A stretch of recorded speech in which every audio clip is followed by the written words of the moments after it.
what led us to Obamacare and some of the market distortions. Peter Klein from the Mises Institute is joining us. First, the progressives will say the free market has failed. Well, we could come back with, what free market are you talking about? Right. My friend Sheldon Richman once put it quite eloquently. He said something like, no matter how much government intervenes in the economy, any problems will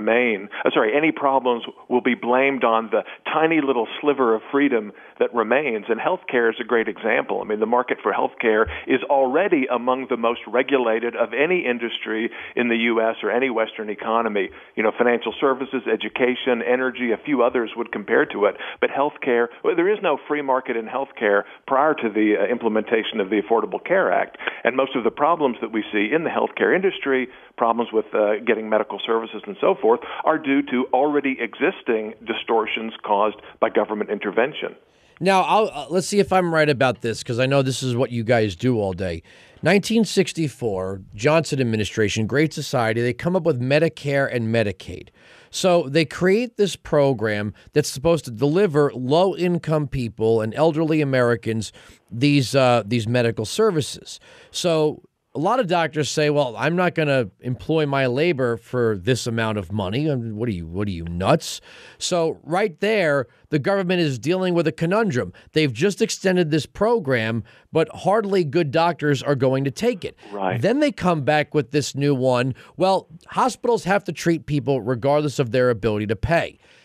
Then the hospitals start accepting patients that can't afford to pay. They've got to pay the doctors that are associated with the hospital, but those losses have to go somewhere. Right. Then the insurance companies say, whoa. You're charging how much for that procedure? We know you're padding your losses. We'll pay 70% of that.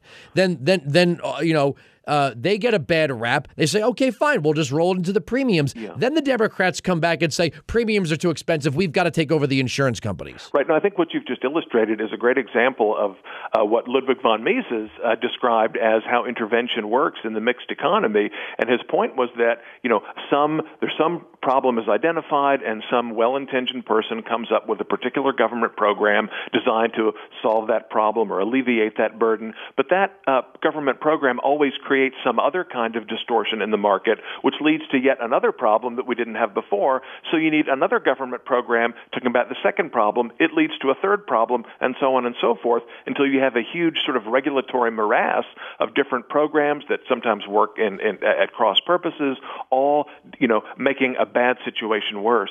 There's a lot of very simple things that we could do to alleviate problems with the medical care market that don't require any government programs whatsoever. One would be to make all medical insurance payments tax deductible, to eliminate the current tax codes favoring of employer subsidized health care programs. We should also allow insurance companies to compete across state borders, which we currently don't, to make the and that's what the Commerce Clause was supposed to do.